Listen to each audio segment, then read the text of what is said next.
Súper. Oye, bueno, primero que todo, gracias por la invitación. La verdad que este es un tema sumamente complejo. Estamos lejos de, la verdad, de tener claridad acerca de este cuadro.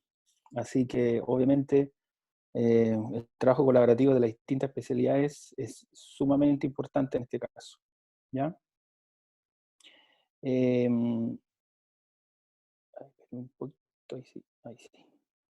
Estamos. Es sumamente importante en el fondo el trabajo colaborativo de las distintas especialidades odontológicas. En este caso se cruzan un poco las especialidades de dolor orofacial y de medicina oral. Así que de verdad que agradezco la invitación. Eh, bueno, lo primero, decir de que eh, hay distintos mecanismos que podrían explicar la aparición del síndrome ocurrente. Y uno de ellos es la neuropatía de fibra pequeña, y fue lo que obviamente me propusieron ustedes hablar en este caso, ¿ya? Eh, en general, los dolores de tipo quemante no son raros para nosotros los especialistas en dolor. Les voy a mostrar, de hecho, y comenzar con un caso para que nos vayamos adentrando un poco en este tema.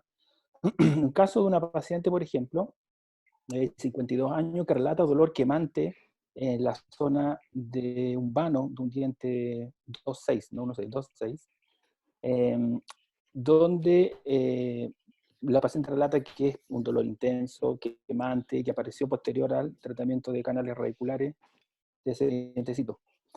Se hizo múltiples tratamientos, se hizo retratamientos, etcétera, y finalmente se realizó la exodoncia de la pieza, y la pieza vecina finalmente sufrió una historia más o menos similar, terminó en endodoncia, retratamiento y exodoncia, y lo que más llamativo de esto es que el dolor no solo no mejoró, sino que empeoró los síntomas, ¿ya?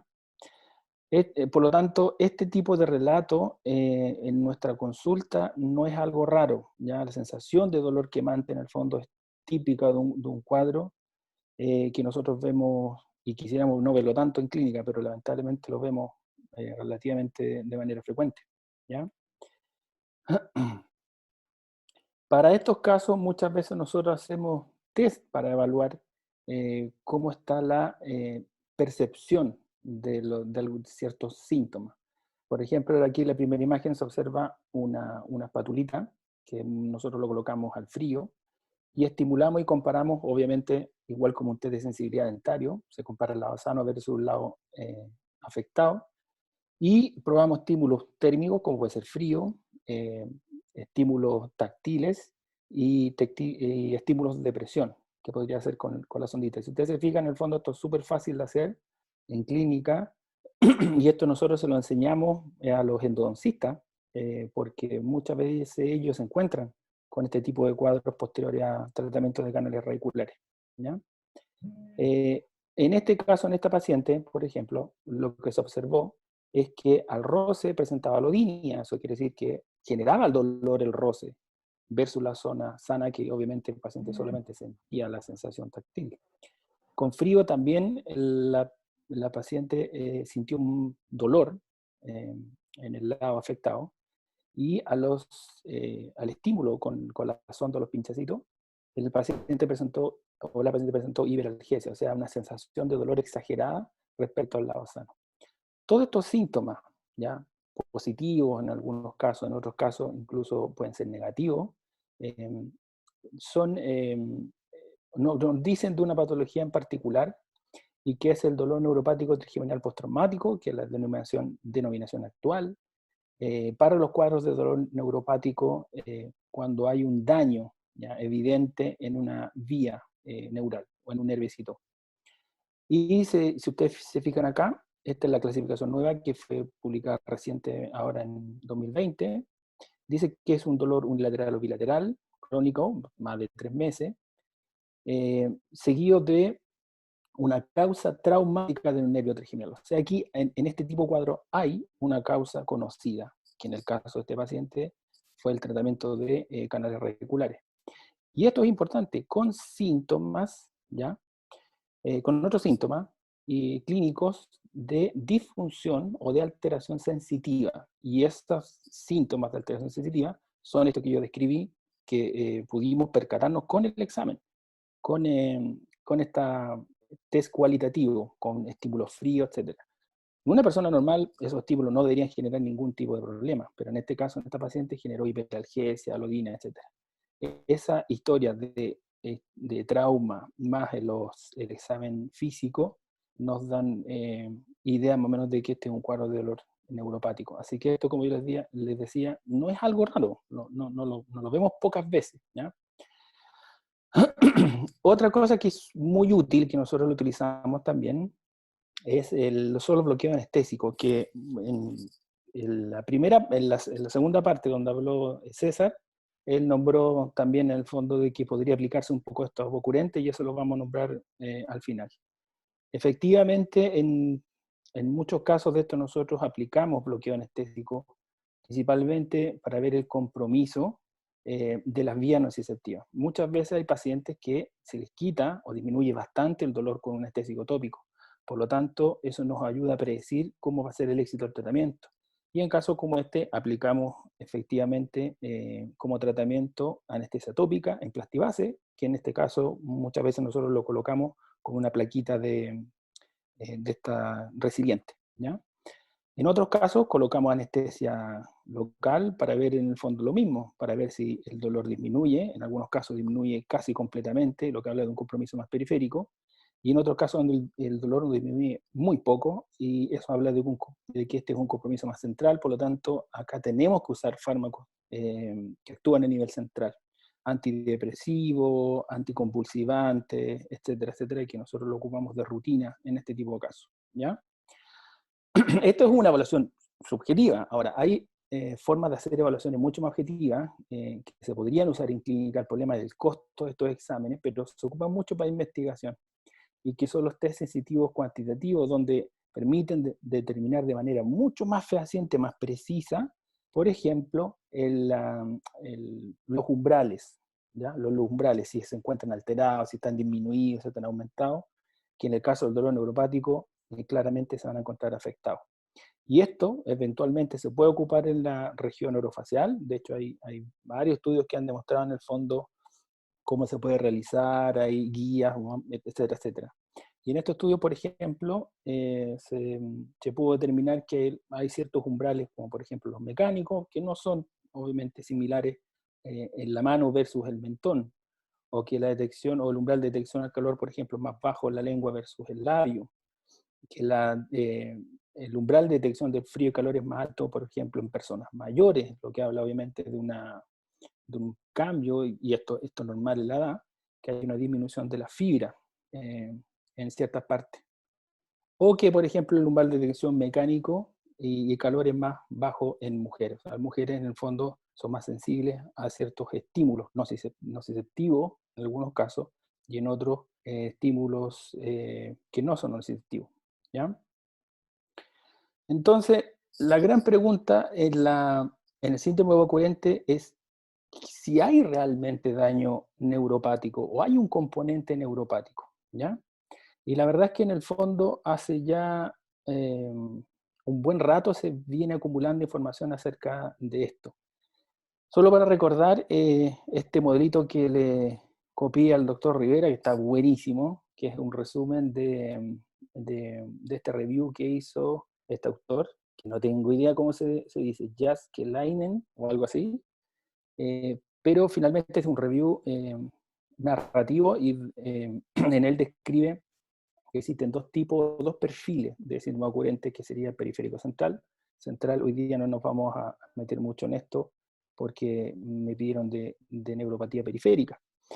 Y en el periférico tenemos dos posibles presentaciones. Efectivamente, uno que contemple dolor neuropático, pero en este caso sería subclínico. ¿A qué me refiero con subclínico? A que la forma subclínica del dolor neuropático no habría alteración sensitiva evidente, por ejemplo, a un examen físico, como el que hicimos en este otro caso de esta paciente, donde había alodinia, había dolor o hiperalgesia, el pinchazo, etc. Estos signos no serían evidentes en la clínica. Y el otro perfil sería de pacientes que desarrollan una neuropatía de fibra pequeña, y que es lo que vamos a hablar hoy día principalmente, ¿ya? ¿Cuál es el gran problema del síndrome de Ocurrente? El gran problema que tenemos es que como que no encaja dentro del perfil de todos los otros cuadros de lo neuropático, por como les decía yo justamente, es que estos pacientes no tienen alteraciones sensitivas en el examen físico. Y se parece, tiene más o menos en el fondo características similares a un cuadro que se llama BIF, que es un dolor persistente idiopático facial, y que tampoco pareciera ser que fuese un dolor neuropático, pero la verdad es que no tiene alteraciones sensitivas. Entonces estos son cuadros que no encajan muy bien en nuestro modelo, ¿ya? De dolor neuropático clásico, como se ve acá, neuralgia trigeminal, posherpética, dolor neuropático trigeminal postraumático, neuralgia occipital, etcétera, que eso sí se observan muchas veces alteraciones sensitivas, ¿ya? Eh, Cabe destacar también que en la clasificación internacional del dolor orofacial hay distintos grupos y uno de ellos es el punto 4, que está acá abajo, que son todos los dolores orofaciales atribuidos a lesiones o enfermedades de los nervios craneales. Y por suerte nosotros junto con varios colegas especialistas de Chile tuvimos la oportunidad de participar en una de estas reuniones que se generaron. Una de ellas fue en el Mundial de Dolor de Boston, el 2018. Y ahí nos encontramos con varios de los que están acá, obviamente, en este grupo de expertos. Y acá lo primero que llama la atención cuando se describen los dolores orofaciales relacionados con daño en los nervios craneales, se nombra el síndrome ocurrente y se dice que junto con el dolor persistente idiopático facial, el famoso PIF, se han cambiado desde el 4 al grupo 6, que corresponden a todos los dolores orofaciales idiopáticos. Por lo tanto, como no hay una evidencia clara de daño en este cuadro, en el síndrome ocurrente, se considera aún, para la clasificación en estricto rigor, como un dolor sin causa aparente, ¿ya? Así que en la clasificación oficial, por decirlo así, en la forma oficial, no es un dolor neuropático, sino que es un dolor idiopático, ¿ya? Ahora, ¿qué es una neuropatía de fibra pequeña? ¿Qué quiere decir este concepto? Este concepto quiere decir principalmente que hay fibras que sufren trastornos neurodegenerativos, ¿ya? Por distintos mecanismos, ya algo el doctor Rivera habló la vez pasada, pero por distintos mecanismos se genera un trastorno neurodegenerativo de las fibras. Por lo tanto, hay una disminución del número de fibras en ciertas partes del cuerpo, ¿ya? Eh, Involucra un número relativamente grande de cuadros, porque son muchas las causas que pueden generar la neuropatía de fibra pequeña, ¿ya? ¿Y por qué se llama de fibra pequeña? Porque obviamente actúa sobre las fibras que tienen menor diámetro, las fibras A delta, que tienen mielina bien delgadita o poquita, y las fibras C, que son principalmente amielínicas, ¿ya? Ahora, en general se sabe de que cuando hay un deterioro de esta fibra, la que está más afectada por lo general es la fibra A delta. Esta fibra delta que la conocemos como una fibra que participa en el dolor agudo, la discriminación del dolor bien preciso, que sensa y es muy responsable del frío doloroso. Y por su parte la fibra C, que es la fibra amielínica, que es responsable de entregar la información, sobre todo de sensación térmica de calor y también calor doloroso, ¿ya? Ahora, lo que se describe es que las neuropatías en general presentan síntomas que reflejan un deterioro que es dependiente de la longitud de fibra y que se informan con mayor frecuencia como ardor. Y uno de los posibles mecanismos sería a través de, perdón, a través de una especie de desinhibición que ocurriría entre la fibra A delta y C. Cuando hay un daño en la fibra A delta, se produciría una desinhibición de la fibra, síntoma que es quemante, ¿ya? Y lo vamos a ver más adelante también. Ahora, ¿cómo es o sea, cómo es la fisiopatología finalmente de las neuropatías periféricas? La verdad es que pueden ser descritas como adquiridas mediante trastornos metabólicos. De ello, el más conocido es la polineuropatía diabética, por ejemplo, pero pueden haber infecciosos por virus, por ciertos usos de drogas, toxinas, fármacos, pueden ser inmunoinducidas, también se describen hereditarias, sindrómicas, y están las idiopáticas. Y en este caso se escribe que aproximadamente el 30-50% de estas neuropatías periféricas no tienen un origen aparente y son idiopáticas, ¿ya? Así que en general las neuropatías se comportaría como una patología con un mecanismo que aún no está muy claro, ¿ya? Ahora, ¿por qué dolor quemante? Es lo que les decía yo recién. En general, el mayor daño que se produce en las neuropatías de fibra pequeña lo sufren las fibras A delta. Y eso generaría esta famosa desinhibición de la fibra C. Y una activación espontánea de los nociceptores periféricos de la fibra C, ¿ya?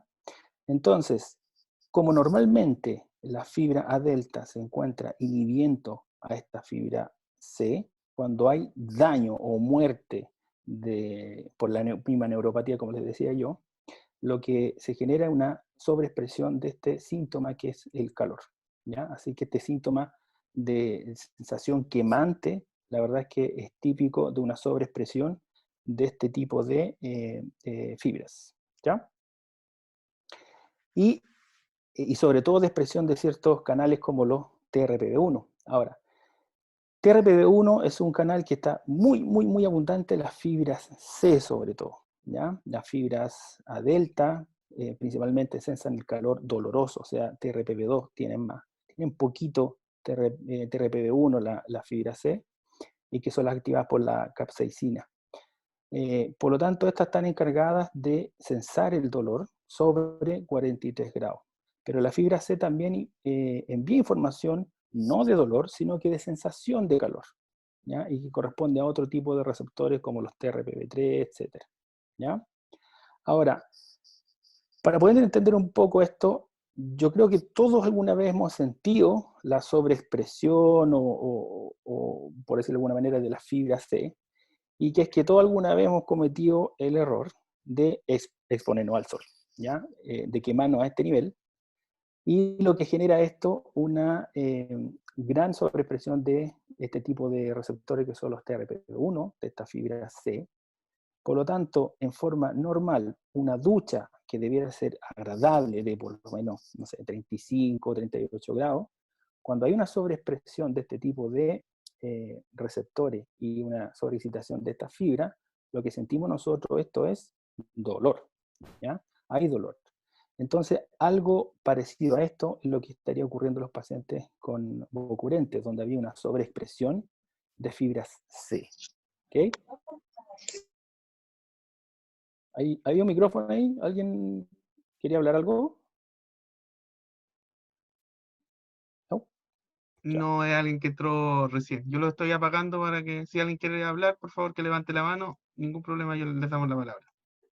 Sí, Daniel, tú si quieres interrumpirme no hay ningún problema, ¿ah? Porque esta presentación en general es bien, bien concisa, así que vamos a tener tiempo para poder hablar sin ningún problema, ¿ya? Así Perfecto. que ustedes me van diciendo, ¿ya? Estamos entonces. Entonces, esto se observa en estudios que se han hecho al comparar sujetos sanos, controles, con personas con síndrome de Occurrente, ¿ya? Se ha visto que una sobreexpresión de estos canales TRPV1. En este caso, se hicieron técnicas para poder marcar estos receptores, y si ustedes se fijan acá en los controles, hay una marcación de TRPV1 en forma normal. Estas son las fibras que están intraepiteliales o subepiteliales, y en este caso, en boca oriente hay una sobreexpresión de estos canales, ¿ya? Por lo tanto, hay una diferencia significativa de la expresión de estos canales en los pacientes que tienen síndrome de boca urente versus los pacientes control, obviamente, ¿ya? Así que esto sí se observa. ¿Qué otros cuadros cursan con dolor quemante? Por ejemplo, la neuropatía poespética, por ejemplo, muchas veces genera esta sensación de dolor quemante bien descrita, ¿ya? Ahora, ¿qué hace que este virus se vuelva mala persona, por decirlo así? ya que está de moda eso, y es que este virus es capaz de generar daño de la fibra nerviosa. Y al generar daño de la fibra nerviosa, va a generar dentro de, hay muchos mecanismos de dolor neuropático, pero uno de ellos es la sobreexpresión justamente de estos canales TRPV1 y la sensación de ardor en la zona, ¿ya? Así que, como les decía yo, eh, para nosotros los que trabajamos en dolor orofacial, no es algo raro el relato de dolor quemante, ¿ok? Entonces la gran pregunta es si hay realmente un daño o hay realmente un mecanismo de dolor neuropático en el síndrome de Bucurente, ¿ya? Barry Sessler, que está acá, que es un profesor para nosotros, eminencia en dolor orofacial, él ya el año 90 decía que los pacientes con síndrome bucurente muestran alteración sensitiva, ¿ya? Con exámenes psicofísicos, incluso como el QST, más preciso, lo que podría indicar una neuropatía de fibra pequeña a nivel periférico o central, ¿ya? Por lo tanto, se debe estudiar una posible causa orgánica por sobre la psicológica. Históricamente se ha escrito de que el globo ocurrente tiene mucho que ver, obviamente, con un trastorno psicológico y lamentablemente pasó por mucho tiempo a ser una especie de saco gigante de muchas otras cosas.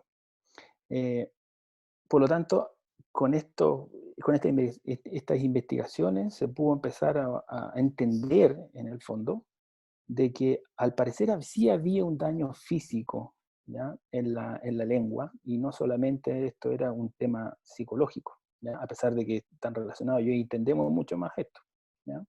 Pero pareciera ser que hay un daño físico real. Bueno, fíjense que ya pasan algunos años, año 2002 por ejemplo, se hicieron estudios con, QST, que son los cuantitativos, o sea que son los objetivos o precisos en el fondo. Y lo primero que describieron ellos es que clínicamente no se observan grandes cambios sensitivos. Y esto es un poco lo que dificulta eh, el poder encasillarlo en un dolor neuropático propiamente tal. Como lo dijimos anteriormente, los cuadros de dolor neuropático tienden a presentar de manera evidente en el examen físico trastornos sensitivos, alodinia, hiperalgesia, etc. ¿Ya? Y que solo se observan cuando se coloca o se aplican un test que es más preciso, como es el QST, ¿ya? Y por ejemplo, acá de la muestra que ellos vieron, el 76% presentaba hipoestesia al frío y al calor en el QST. O sea, efectivamente había un aumento del umbral del dolor, posiblemente ellos describen por la menor densidad de fibras que hay en la mucosa de la lengua, ¿ya? Así que efectivamente hay un cierto componente neuropático o un componente de daño en las fibras nerviosas, ¿ya? Eso es algo que se ha ido adquiriendo conocimiento durante los años con este estudio. Este es un estudio que mostró César también la vez pasada, que bastante, bueno, a mí me gustó muchísimo también, y que muestra en el fondo cómo el síndrome bucorrente podría estar relacionado efectivamente con una neuropatía de fibra pequeña, ¿ya? Esta es una papila con sus fibras nerviosas normal, donde se ven fibras amielínicas C, y en estas se ve principalmente marcadores de mielina, que son las fibras A delta, que están más en la zona subepitelial, ¿ya? Versus las C, que están en la zona más epitelial, también llegan hasta allá. Y lo que al comparar en el fondo los sujetos sanos con sujetos con bocurente, que están acá abajo, se observó que la densidad de esta fibra es casi un tercio de los pacientes sanos. Por lo tanto, hay efectivamente un daño real en las fibras nerviosas. O sea, hay una menor densidad de fibra de los pacientes con síndrome de Bucurente, ¿ya? Y como decíamos anteriormente, pareciera ser que lejos las más afectadas son las fibras A delta, donde están estas marcaditas con mielina, ¿ya? Esto se ha replicado y se ha visto, como les decía antes, en otros estudios, donde también esto no es un hallazgo único, no es que solo un estudio lo mostró, sino que ya se ha replicado esto y se ha visto de que efectivamente hay una menor cantidad de fibra en los pacientes con síndrome de Bucurente. Y lo otro que se ha visto que hay una relación entre el tiempo de evolución y el grado de daño. Al parecer, cuando se compara un paciente diagnosticado con síndrome de Okurente de 1 año de evolución, 2 años, y se hace una biopsia, pareciera ser que el número de fibras es un poquito más alto que aquellos pacientes que ya llevan cursando por lo menos 5 o 10 años, donde el daño sí hay un daño mucho mayor. O sea, la biopsia se observa un daño degenerativo mucho más importante, ¿ya? Y lo otro que quería compartir con usted, que fue de la presentación de la semana pasada, que es este cuadrito, resumen que hizo César, súper, súper bueno, yo se lo robé sin asco, así como que dije, este está muy bueno, así que lo copié y lo pegué, listo. Pero es un resumen súper bueno del mecanismo por el cual en el fondo se generaría la fracción de esta fibra pequeña, ¿ya? Él describió esto con lujo de detalle, solamente aquí quiero decir de que cuando se genera una alteración, ¿ya?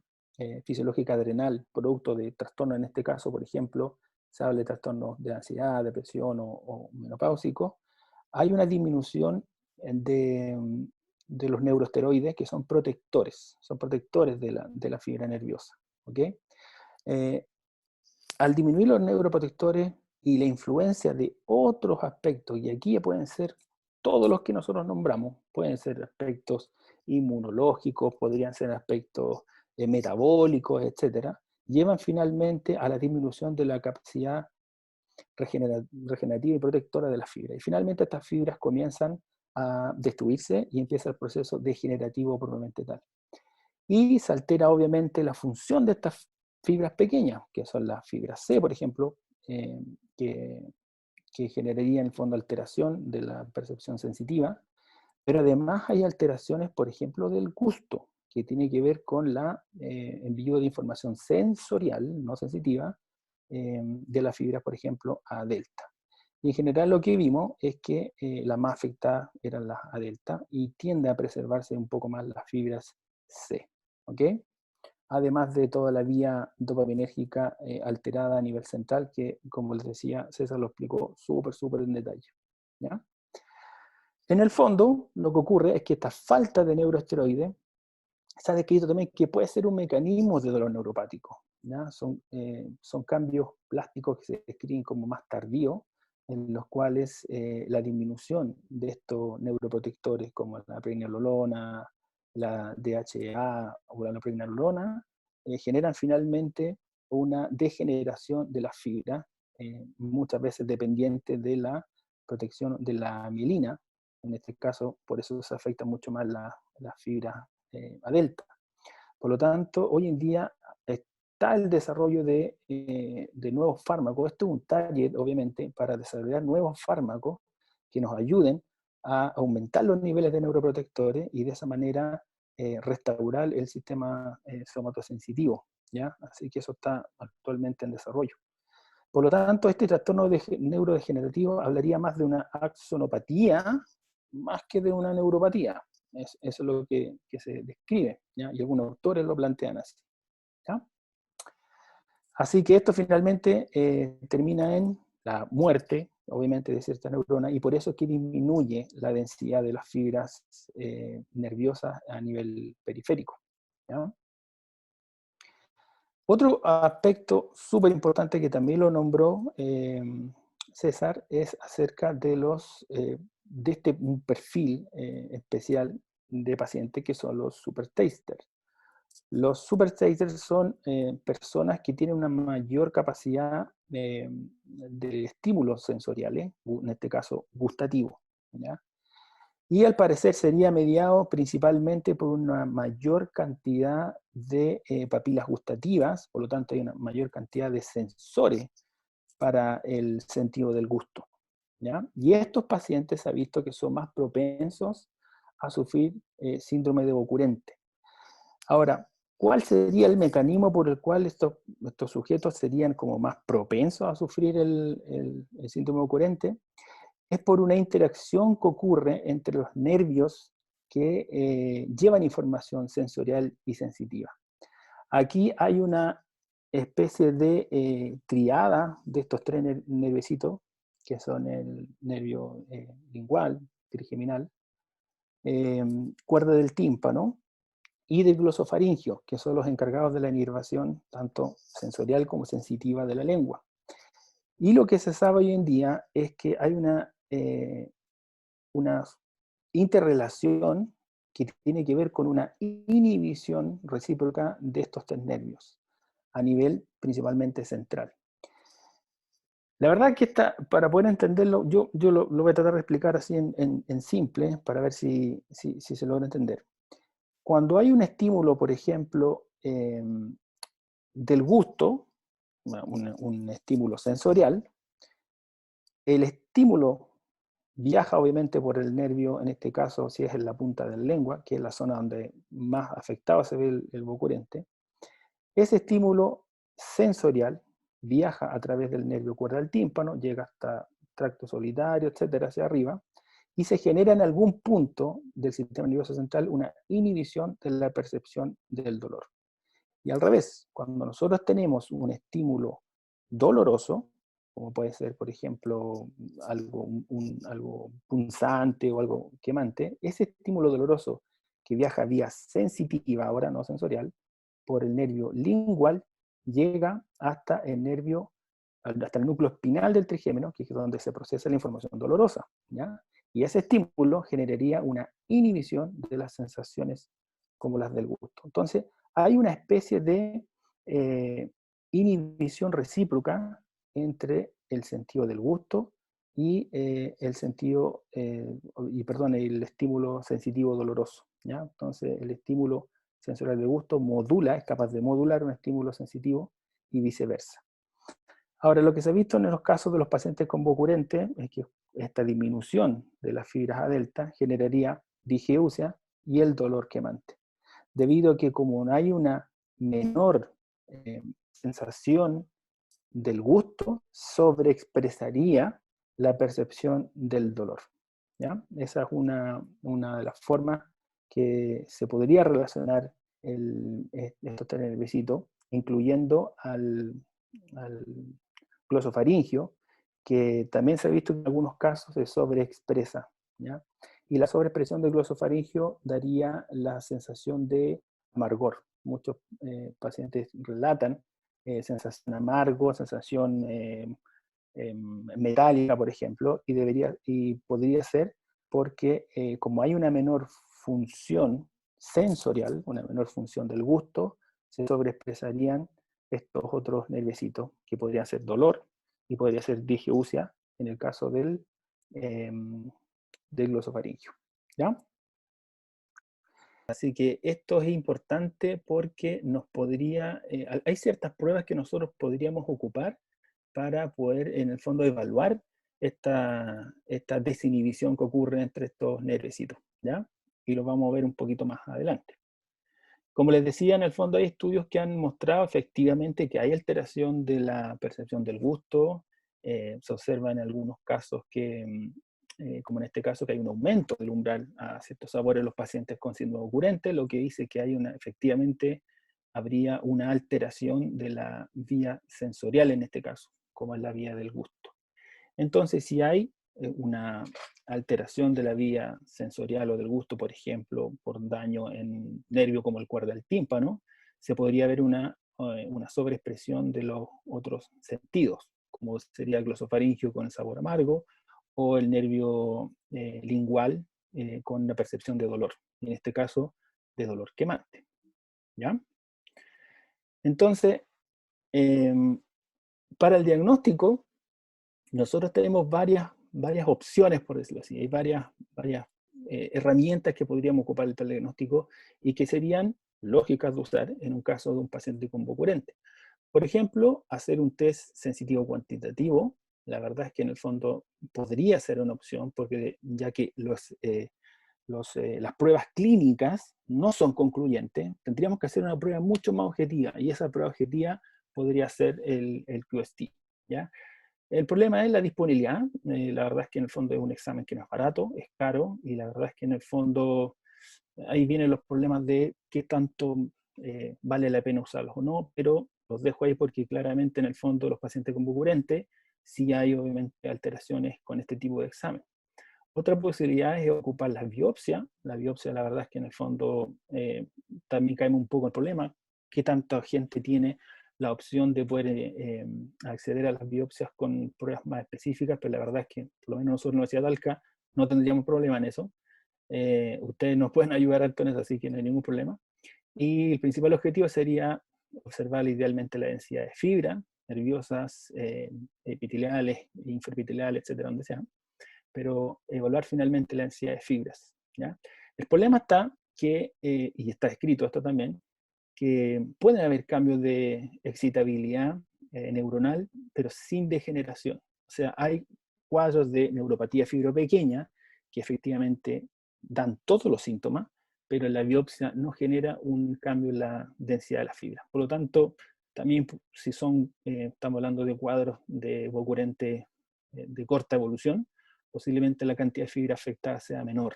¿Ya? Entonces la biopsia puede que no sea tan concluyente, pero de todas maneras la dejo porque es una herramienta útil. Otra forma es evaluando el gusto, y algo también comentó César en la charla pasada, de que efectivamente se pueden hacer pruebas de gusto con, con test que nos pueden decir si hay una alteración o una digeusia, por ejemplo. ¿Ya? Eso sí se podría hacer y se podría evaluar. Se podría pesquisar de manera temprana los super tasters también, podría ser una opción como preventiva, por decirlo así. Y por último tenemos los bloqueos, que para nosotros, los que somos especialistas en dolor facial, esto es pan de cada día. Hacemos bloqueo, pero constantemente para poder hacer el diagnóstico en dolor facial. Así que yo se los recomiendo total y absolutamente comenzar a hacer aplicación de bloqueo, no solamente para bucurentes, sino que también para cuando yo tengo sospecha de cuadros de dolor neuropático en general. ¿Ya? Aquí hay, por ejemplo, un ejercicio que se puede hacer en los pacientes con bucurente y que tiene esta que denomina sensaciones orales fantasma, que a mí personalmente no me gusta mucho ese término, pero está escrito en la literatura, y que un ejercicio de ello es hacer o aplicar, sobre todo en esta parte, en el dorso de la lengua, aplicar anestesia tópica y evaluar qué percepción, qué cambios sensitivos sensoriales presenta el paciente. ¿Ya? Cuando nosotros notamos que un bloqueo, por ejemplo, en este caso podría ser anestesia tópica, incluso, podría ser anestesia o infiltrativa al nervio lingual, eh, si nosotros vemos que esa anestesia genera una sobreexpresión de los otros nervios, podríamos entonces pensar de que efectivamente estamos frente a un cuadro de desinhibición. ¿Ya? Si hay una buena respuesta al bloqueo tópico, por ejemplo, o la infiltración, claramente nosotros nos iríamos por el lado de un tratamiento en base a un fármaco tópico, algo también que ya había hablado César.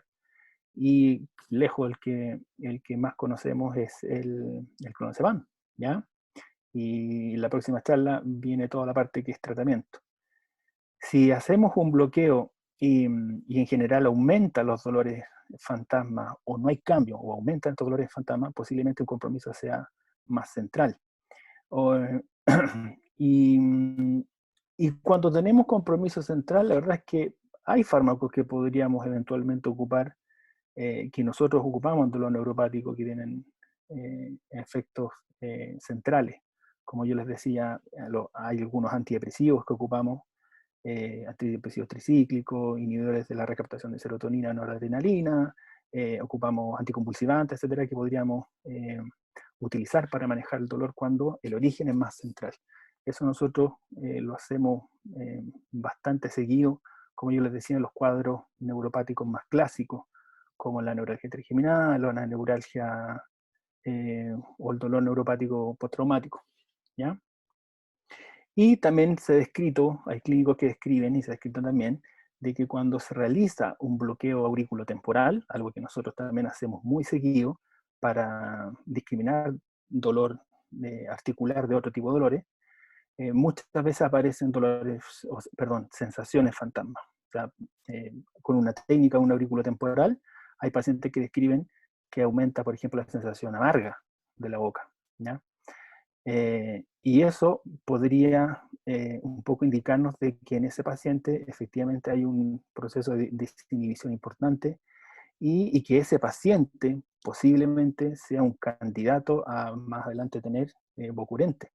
Así que, como yo le decía, las pruebas de bloqueo son importantes eh, para parecer una predicción en estos casos, ¿no?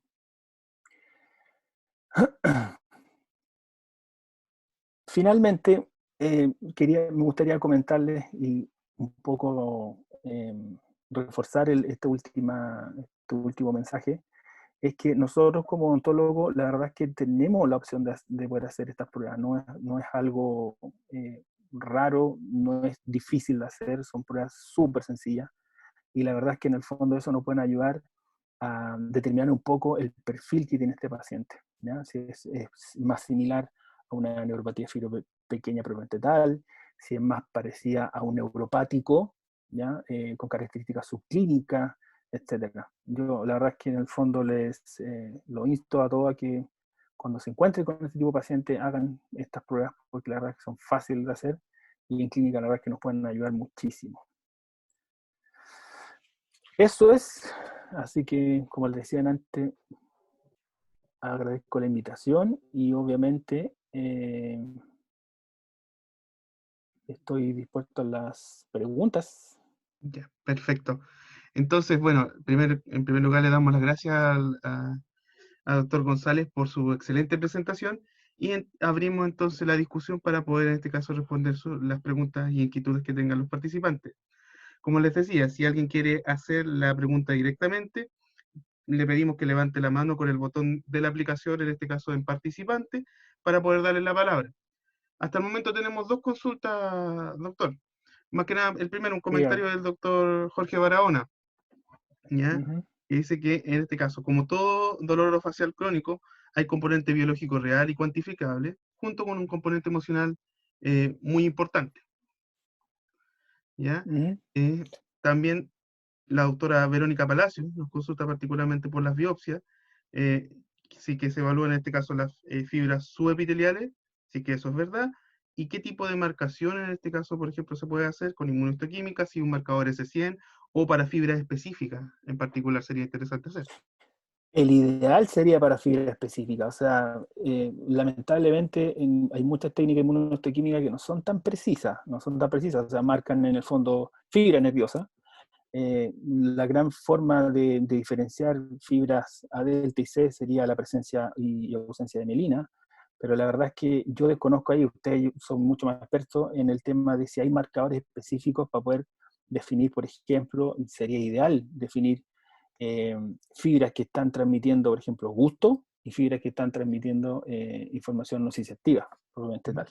Yo no sé si eso existirá. César a lo mejor nos puede ayudar un poquito en eso, pero yo, Le yo acabo lo de conozco. le acabo de abrir el audio a César, que está conversando por el chat, para que nos pueda también dar su opinión a través de, de la palabra. Sí, Verónica nos preguntó en el chat si S100 y ahí me pilla porque yo le contaba de que S100 entiendo que da diferentes grados de positividad para toda la linaje de células que irían de la cresta neural. Entonces tenemos macrófagos, no sé, células nerviosas, incluso adipocitos, condrocitos, entonces la verdad me pilla en eso, pero sí sé que hay marcación específica como mostraba el artículo que mostró Álvaro del año 2005, donde se hace una marcación de citoesqueleto neural y aparte de la proteínas de que marcan mielinización. Entonces por Mm, ahí combina citoesqueleto neural con el fondo con mielina, que en el fondo una marcación de la presencia, ¿no?, de los chonocitos o los oligodendrocitos. Por ahí iría. Pero como bien decía Álvaro, uno no está haciendo inmunohistoquímica a los pacientes de Bucurente, entonces exactamente. sería interesante sí explorarlo, Verónica, Ya. y hacer marcaciones. Mm. Nunca he visto una S100 de paciente Bucurente, ¿ah? Así que podría No, ser yo interesante tampoco, por evaluar. eso les preguntaba. tú me decías que marca, perdón, células, y eso es cierto, pero uno cuando analiza el tejido, en el fondo tendría que irse a buscar marcaciones S100 para estructuras de vainas nerviosas, no de células, ¿te fijas? Pero Sí, yo pensé que ustedes tenían en ese sentido más información, entonces hay que buscarla. Muchísimas gracias, ¿ah? Muchas gracias. sí. No tengo. No sería interesante hacerlo y mirar. Ok.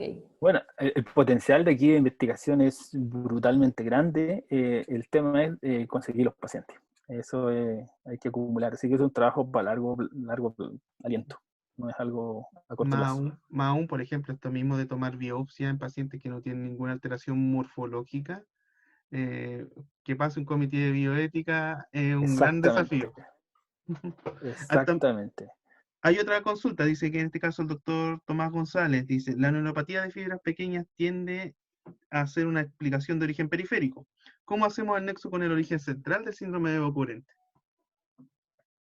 No, yo no me quise meter en lo central, ¿ah? Porque meterse en lo central aquí es una locura. Ahora, yo considero de que a pesar de que esto es descrito y su nombre dice neuropatía fibra pequeña, y no me cabe ninguna duda de que siempre, pero siempre hay un compromiso central, siempre. Ahora, si nos ponemos a hablar de los mecanismos del dolor neuropático a nivel central, terminaríamos, no sé, el próximo mes, yo creo, por ahí. Así que lo importante de esto es que hay que considerar de que siempre hay un compromiso central. Esto nunca es puro. Así que por eso a mí esa clasificación de eh, perfil Boccurente central periférico, la verdad es que en el fondo es más predominante periférico, es más predominante central, pero claramente aquí estas dos cosas están siempre relacionadas. Siempre hay un compromiso, a mi parecer, central, ¿ya? Periférico y central. Así que pero ahí ya nos metemos en un terreno más denso. Bueno, hay muchas felicitaciones en el chat, de verdad, yo en las felicitaciones. Camila, en este Espero se haya caso, entendido porque es complejo. A mí me cuesta un poco simplificar estas cosas, así que espero que haya quedado un poquito claro. no, de verdad, en este caso hay muchas felicitaciones y clarifica en este caso que una excelente presentación, que quedó todo muy claro. Dicen aquí, Coque, dice, me perdí en un momento, ¿hay un alimento o grupo de alimentos que estaría asociado a un posible desarrollo del síndrome de Boccurente? ¿Un grupo de alimentos? Sí, yo creo que en este caso, pregunta si es que se perdió él, porque a lo mejor retomó en este caso la idea de los super taster o la sensación en este caso en el sentido de gusto con la posible predisposición. Él pregunta si que hay un grupo de alimentos que se asociaría al desarrollo del síndrome de Boccurente por eso que explicaste. O sea, que hay un alimento propiamente tal, que yo sepa, no. Ahora, la dieta es importante, sí, como todo, porque puede inducir obviamente a enfermedades metabólicas. Y de ahí, obviamente, generar neuropatía periférica, ¿ya? Eh, pero un alimento propiamente tal, no lo sé. O sea, recordar de que la neuropatía de fibra pequeña, igual que Boccurente, está asociada, por ejemplo, a hipovitaminosis, etcétera, ¿ya? Así que, va por ese lado. Pero un alimento en particular, no, yo no, no lo vi. No es que, no podría decirte que, por ejemplo, comer eh, poca o mucha un alimento generaría esto, no, yo por lo menos no lo vi. Ujú. Preguntan también en este caso, Camila, por el paper del 2005 donde salen los marcadores. No sé si ustedes ¿Ya? con César tienen la referencia por ahí que lo estaban preguntando, que lo Sí, sí querían. está, de hecho estaba en el cuadrito, lo mostré. Pero bueno, esto va a quedar grabado, así que Ujú. una vez cuando lo suban van a estar todos los papers, están las referencias y están los QR también, que los QR son bastante entretenidos porque con el teléfono tú capturas ese QR y te envía directamente hacia la página oficial del paper, ¿ya? Mm. No al paper, a la página oficial del paper, ojo. Es importante recordar que respecto a estos marcadores que estábamos conversando recién, son marcadores que son de investigación, no tienen en este caso todavía un valor diagnóstico como tal. Entonces son todavía que están en forma Exactamente. incipiente. Por Ya, eso es que en el fondo yo puse que en cuanto a diagnóstico tienen potencial. El QST tiene un potencial, la biopsia tiene un potencial, etcétera. Entonces, ¿qué tenemos más a la mano? El tema de la evaluación con los bloqueos anestésicos. Por eso le digo que tiene un valor importante porque no es invasivo, la verdad es que es rápido de hacer y sí nos pueden dar algunas luces de qué es lo que está ocurriendo, ¿ya? Si hay un componente neuropático proentenal o no, etc. Ujú. El doctor Luciano Castro consulta a nuestro expositor internacional para la última jornada si es que hay un componente predominantemente central en el síndrome de Bocorente. ¿Cuál sería su primera opción de manejo farmacológico? Uy, complejo, difícil, porque la verdad es que depende mucho del fenotipo que tenga ese dolor. Hay descrito que dependiendo del fenotipo, vamos a ocupar un tipo de fármaco. Por ejemplo, lo voy a explicar más o menos lo que hacemos en dolor neuropático.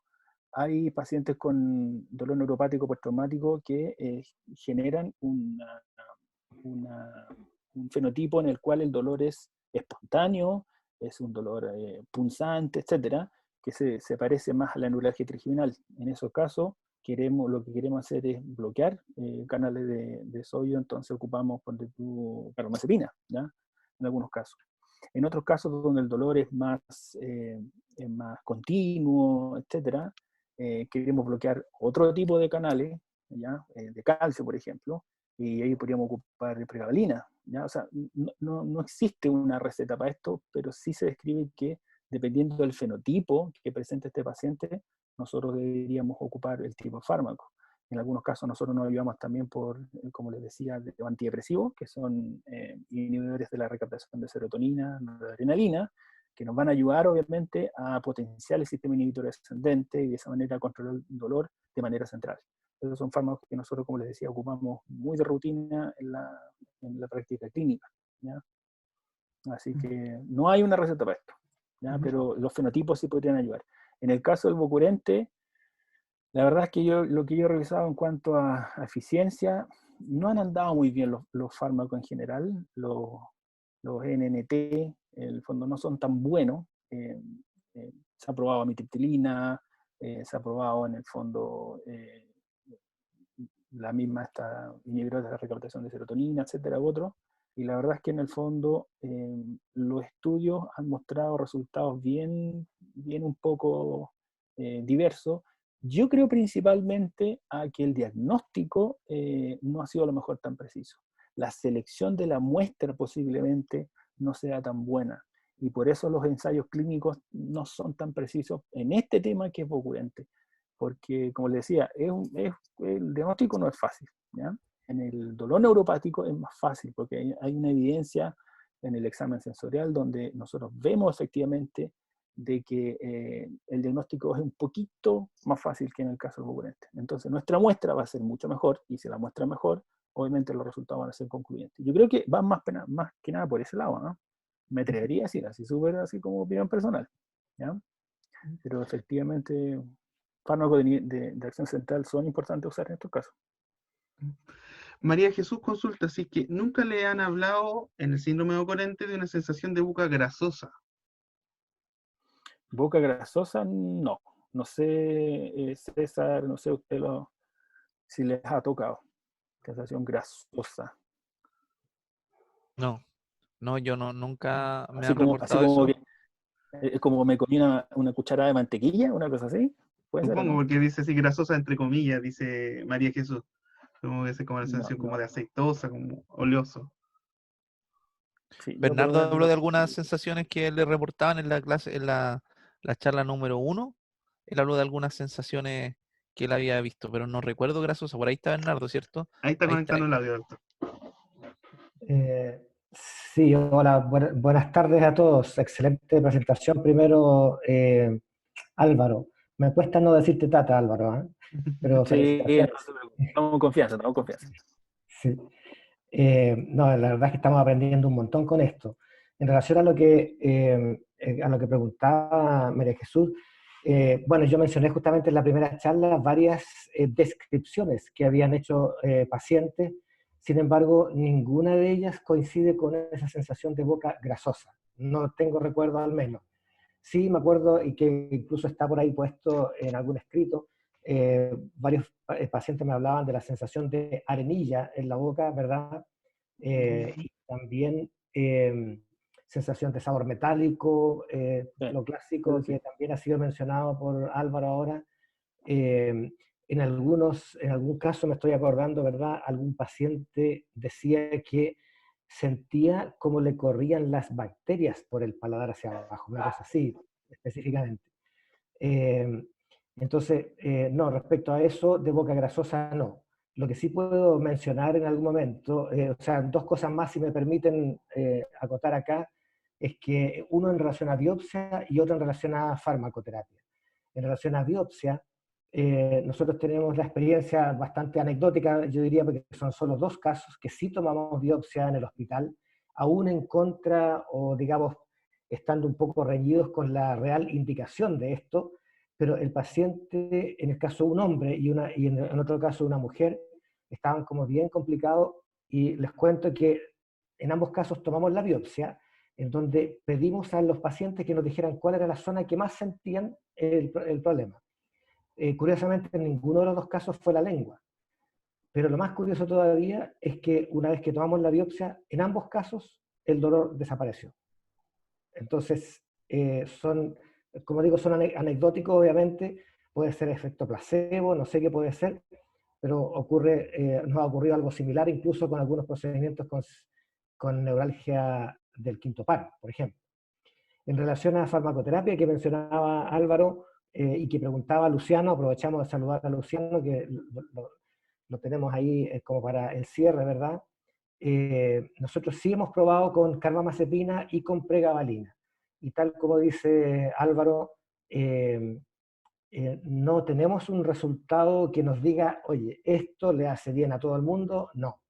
Tenemos en carbamazepina, más con carbamazepina que con pregabalina. Y con carbamazepina, algunos pacientes relatan de tener algún efecto, pero la mayoría dicen no sentir ningún efecto, digamos, excepto los efectos secundarios de la carbamazepina, que son somnolencia y otras cosas. Con, antidepresivos hemos tenido experiencias, pero sí indirectas, como decía yo al principio, porque en forma directa nosotros nunca hemos indicado un antidepresivo. Sí hemos hecho la interconsulta a psiquiatras en aquel momento, y algunos psiquiatras que nos han aceptado han indicado, y sí, ha habido resultados con antidepresivos, pero como te digo, no en forma directa, en forma indirecta porque no lo hemos indicado nosotros. Quizás eso es lo que podría acotar respecto a esto, y de nuevo reiterarte los agradecimientos, Álvaro, muy buena tu charla. Gracias. Bueno, aquí Mira, aquí salieron dos.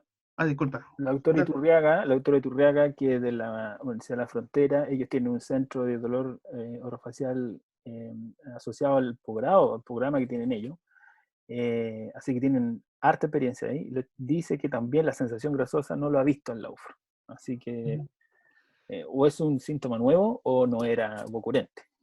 O simplemente la paciente le describió esta sensación a lo mejor como grasosa, para saber tú, no sé. Han salido 2 comentarios también respecto a la misma temática. Pasita dice que a mí me han reportado la sensación de tener pelos en la boca, ¿ya? Y también la doctora Carolina Díaz hace en este caso el punto que esa sensación lo describen los super testers. Los de los pelitos. Sí. Los de los pelitos. Los super taste, claro, los super taster en el fondo, son un grupo de pacientes que debiésemos tratar de pesquisar. O sea, porque en teoría lo que se describe es que ellos son más propensos a sufrir hipocoherente, ¿ya? Sobre todo los super taster, y sobre todo si son mujeres, con mayor razón, porque tienen doble factor de riesgo. Así que, mira, los super tasters tienen más sensación de pelitos. ¿Bien? La doctora Palacios también hace una asociación en este caso con el miedo del cáncer que también muchas veces desarrollan estos pacientes en la clínica, que las biopsias pudiesen servir para eliminar ese temor que muchas veces la cancerofobia que de repente tienen. Sí, pues ustedes son expertos en la cancerofobia, ustedes lo ven a diario, yo creo. Y obviamente una biopsia podría conducir a la tranquilidad del paciente. A nosotros nos pasa con nosotros tenemos la tumorofobia, puede ser, ¿o no? Ujú. Pacientes que muchas veces nos llegan describiendo susto a tener tumores cerebrales, producto de los dolores que los pacientes presentan, asociados a eh, la neuralgia, por ejemplo, secundaria, ¿ya?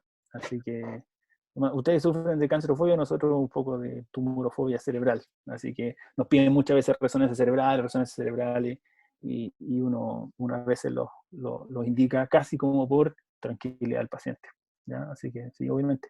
Mira, Mm, la doctora Iturriaga sí, pregunta, en realidad pregunta a Tomás, dice, Tomás Mojar dice si han tenido experiencia con Pramipexol.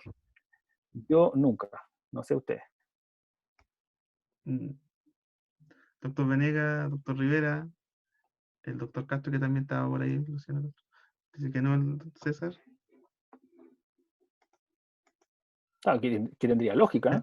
voy a reiniciar aquí el audio del doctor Venega. Doctor, está sin audio, doctor Venega. Ah, ahora Ahora sí, sí. ahora sí.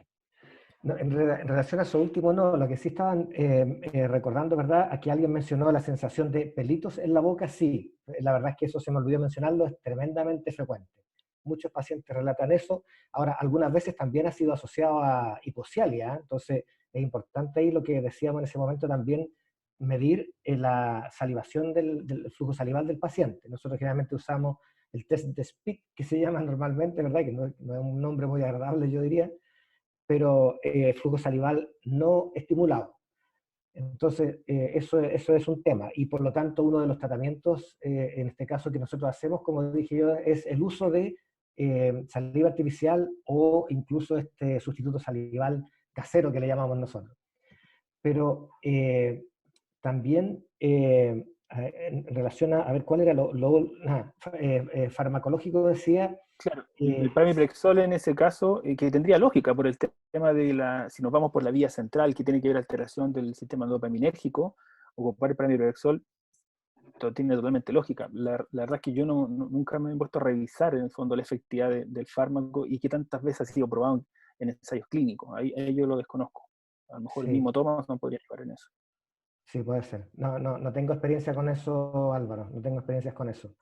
No, yo solamente quería mencionar otra cosa que en relación a lo que alguien decía sobre la cancerofobia, y efectivamente, de hecho, nosotros conversábamos en la primera charla también, que una de las principales incluso formas de tratamiento es el entregar la información al paciente respecto a lo que tiene, y lo que sí ha sido comprobado, ¿verdad?, es que para el paciente el hecho de saber que no es un cáncer, bueno, lo que uno dice es que nada de lo que nosotros hemos detectado ahí, tanto en la anamnesis como en el examen clínico, ninguna cosa orienta a cáncer. Eso ya es un motivo de tranquilidad y por lo tanto de disminución del dolor para el paciente. Entonces, por eso yo también apunto, y yo agradezco mucho esto, por eso dije que estábamos aprendiendo mucho, porque todo esto de daño real en el paciente, sí, yo pienso que sí también, y también, como dice Álvaro, creo que sí también siempre está asociado a algún tema central. Yo creo que eso es cierto.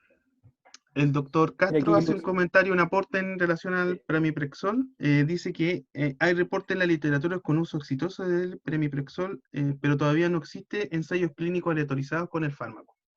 ¿Ya? Como comentario. Además, el doctor Rodrigo Casasú, que también está conectado, clarifica en este caso el comentario de la doctora Carolina Díaz, en que se refería principalmente a la sensación de esta grasosidad la Sosa, en los supertasters. el Super Taster. ¿Ya? Ya, También la interesante. doctora Verónica Yucra dice sobre la biopsia. Generalmente en el síndrome bucorense tenemos áreas de la mucosa con inflamación, ejemplo, la glosite. ¿Eso significaría o justificaría, perdón, la biopsia o no? Buena pregunta. O sea, siempre está la duda de cuándo indicar la biopsia o no. En este caso, si se observa una lesión y el clínico la verdad es que considera de que esa lesión debiese ser biopsiada, no hay ningún problema. No creo que haya problema en eso. No sé qué piensa el doctor Venego. Sí, la verdad es que, bueno, hay indicaciones bastante específicas de la biopsia y una zona de inflamación que podría ser a lo mejor alguna zona, digamos, eritematosa, por ejemplo, algo así, cosa que sí se puede ver frecuentemente. también es necesario, digamos, hacer diagnóstico diferencial con otros diagnósticos, ¿cierto? Como sería la lengua geográfica, por ejemplo, u otra lesión. O incluso, como mencionábamos en algún momento también, que la candidiasis ha sido encontrada en pacientes que han consultado por dolor urente. Entonces, yo creo que la biopsia tiene una indicación bien específica y justamente como yo francamente me gusta trabajar con biopsia y me encantaría que pudiéramos hacer un trabajo con biopsia. El tema, y lo veo muy cercano en realidad para mi gusto, el hecho de que tenemos que pasar por un comité de ética científica. Y es verdad que ahí entramos en conflicto porque hay indicaciones bien específicas. Es decir, si nosotros, por ejemplo, planteamos un modelo de investigación que implique tomar biopsias a pacientes solo con motivos de investigación, es que ningún comité ético científico yo creo que lo va a aceptar. Entonces, Exactamente. claro, entonces ahí hay todo un tema que tenemos que ver. Esas dos biopsias que yo dije que les tomé anteriormente, que la tomé con un cierto cargo de conciencia, para ser franco, pero fue mucho antes que todo esto de la ética científica que tenemos actualmente. Entonces era prácticamente una solución de compromiso entre el paciente y uno, más que nada. Pero de que nos hace falta formas de estudiar en forma más objetiva esto, sin duda que sí. Y ahí una forma objetiva, no invasiva, podríamos pensar en un estudio a través de la saliva. Y ahí le tiro el pase a César, que tiene más experiencia con eso.